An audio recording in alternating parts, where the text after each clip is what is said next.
राष्ट्रगीत कोणी लिहिले? हात वर करायचंय. भारताचे राष्ट्रगीत कोणी लिहिले?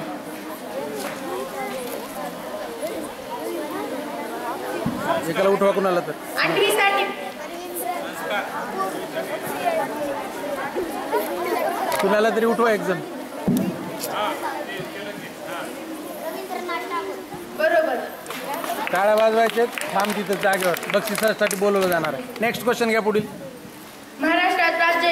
महाराष्ट्र राज्यात एकूण किती जिल्हे आहेत?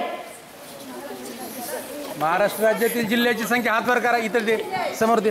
बरोबर. टाळ्या वाजवा. झाले का?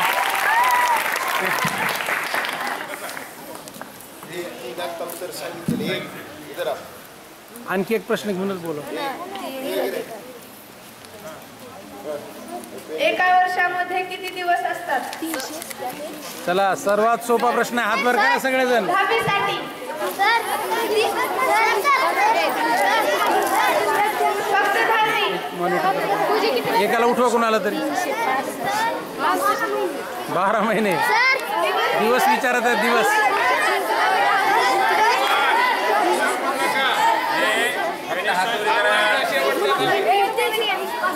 बरोबर.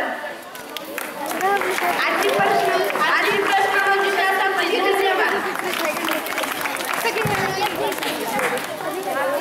धन्यवाद प्रगती. धन्यवाद सोनाली.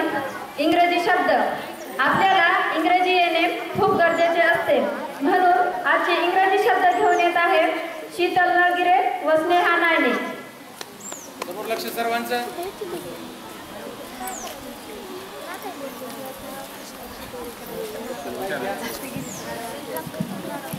नमस्कार, माझे नाव नायने स्नेहा. नमस्कार, माझे नाव नलगिरे शीतल. तरी मी आज तुम्हाला इंग्रजी शब्द विचारणार आहे. इयत्ता 5वी साठी टीचर. 5वी विद्यार्थी हात वर करायचे फक्त. TACHER teacher. टीचर म्हणजे शिक्षक. बरोबर.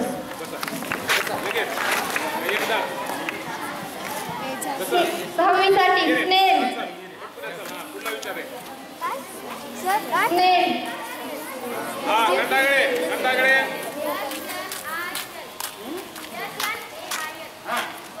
बरोबर. इयत्ता 7वी साठी सनफ्लावर. सर.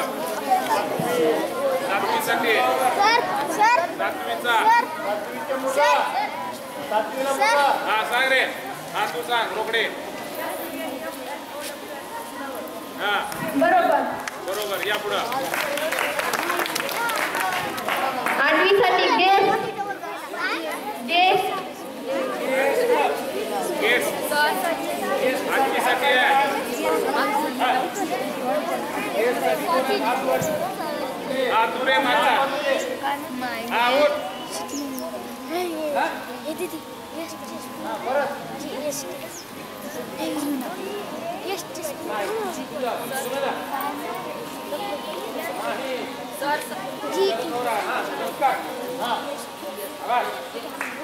बरोबर. इयत्ता 9वी साठी कॉम्पिटिशन. 9वी साठी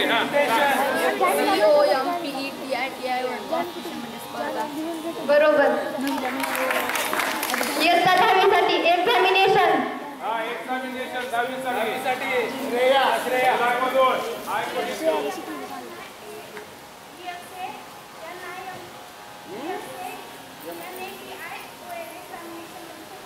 बरोबर. धन्यवाद. आजचे इंग्रजी शब्द संपले.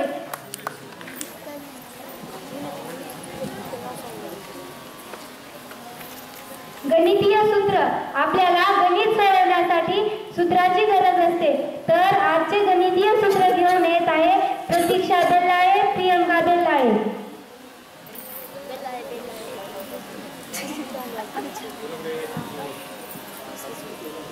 नमस्कार बालमित्रांनो, माझे नाव बेल्लाळे प्रियंका व माझे नाव बेल्लाळे प्रतीक्षा.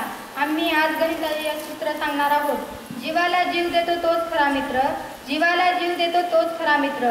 गणित सोडवायला माहिती हवेच सूत्र. गणित सोडवायला माहिती हवेच सूत्र. भाजीत भाजी मेथीची. भाजीत भाजी मेथीची. भूमिती माझ्या आवडीची. तीन पानाचे बेल त्याला येते बेलफळ, तीन पानाचे बेल त्याला येते बेलफळ, लांबी गुणिले रुंदी गुणिले उंची हे इष्टिका चित्तीचे घनफळ. काश्मीर म्हणजे पृथ्वीवरील स्वर्ग, काश्मीर म्हणजे पृथ्वीवरील स्वर्ग, चौरसाचे क्षेत्रफळ बरोबर बाजूचा वर्ग. धन्यवाद.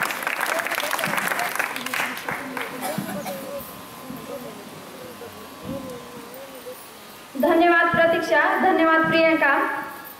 कापसाच्या वातीशिवाय शोभा येत नाही समईच्या ज्योतीला, कापसाच्या वातीशिवाय शोभा येत नाही समईच्या ज्योतीला, प्रेक्षकांच्या टाळ्याशिवाय शोभा येत नाही कलाकारांच्या जातीला, कलाकारांच्या जातीला. जोक म्हणतात की हसल्याने आपले आयुष्य वाढते, म्हणून आपले आयुष्य वाढवण्यासाठी म्हणजेच आपल्याला हसवण्यासाठी जोक घेऊन येत आहेत संस्कृती मागणे व आदिती रायवाडे.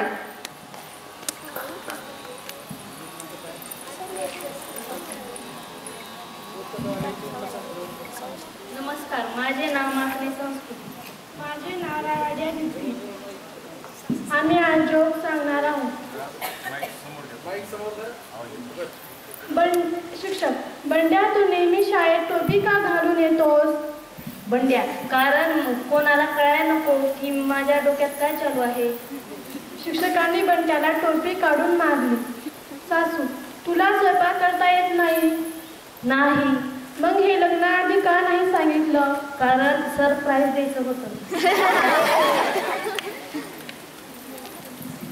धन्यवाद संस्कृती, धन्यवाद आदिती. कथा, सर्व काही मनासारखं मिळत नाही, पण मनासारखं झालेलं विसरू नका. आणि अशा या जीवनात वेळोवेळी कठीण प्रसंग हे येणारच, पण कठीण प्रसंगी आपल्याला योग्य बोध घेऊन यशाचे शिखर गाठायचे आहे. म्हणून बोध देणारी बोध कथा घेऊन येत आहे शेख निवासर भोगरे भाग्यश्री.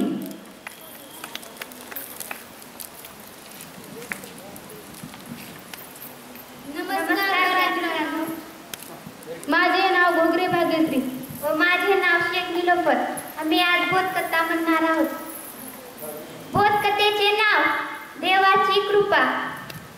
एका मुंबई शहरात डॉक्टर नीतू मांडगे हे राहत होते. यांचा देवावर कधीच विश्वास नव्हता. त्यांचा विश्वास होता तो फक्त कर्मावर. एकदा काय झाले की डॉक्टर मांडगे यांना एकदा सेमिनारसाठी दिल्ली येथे बोलावण्यात आले. त्यासाठी डॉक्टर मांडगे यांनी दिल्लीसाठी फ्लाईट बुक केली. सकाळी आपल्या ड्रायव्हर बरोबर ते मुंबई एअरपोर्टवर पोहोचले. ड्रायव्हर गाडी घेऊन घरी गेला आणि डॉक्टर एअरपोर्टच्या आतमध्ये गेले.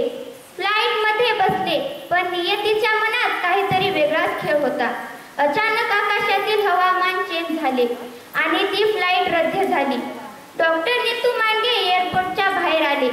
ड्रायव्हरला फोन केला आणि म्हणाले, गाडी घेऊन ये, आपल्याला दिल्लीला सेमिनारसाठी गाडीने जावे लागेल. अचानक माझी फ्लाईट रद्द झाली आहे. तू गाडी घेऊन एअरपोर्टवर ये, लागलीच ये, नाहीतर सेमिनारला पोहोचायला खूप वेळ होईल. ड्रायव्हरने त्यांना मी नाही येऊ शकणार सांगितले. मग विचार करून डॉक्टर मांडगे यांनी स्वतः ड्रायव्हिंग करून जायचं ठरवलं आणि लगेच दिल्लीकडे जायला निघाले.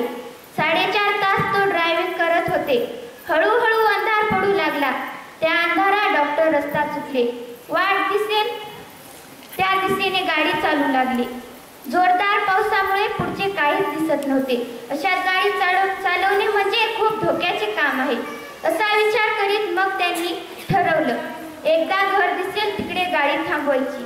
त्यांना लांबूनच एक झोपडी वजा घर दिसले. त्यांनी ठरवले, ह्या घरात जाऊन आपण मदत मागायची. एक रात्र थांबू शकतो असे विचारावे, कारण पाऊस थांबायचं काही नावच घेत नव्हता. त्यांनी दरवाजा वाजवला तर आतून एक स्त्री आली. तिने दरवाजा उघडला. डॉक्टर मांडगे यांनी आपली सगळी हकीकत त्या स्त्रीला सांगितले. त्या रात्र थांबायला परवानगी दिली. डॉक्टर घरात गेले. घर कसलं? ती छोटी झोपडी होती. एका गरीबाची झोपडी होती ती. एवढ्या धो पावसात झोपडी देखील गळत होती. तरी एका रात्रीसाठी आपल्याला आसरा मिळाला त्यांना समाधान होते. त्या झोपडीत गरजेपुरती थोडी भांडी होती. झोपडीच्या कोनारामध्ये देव ठेवले होते.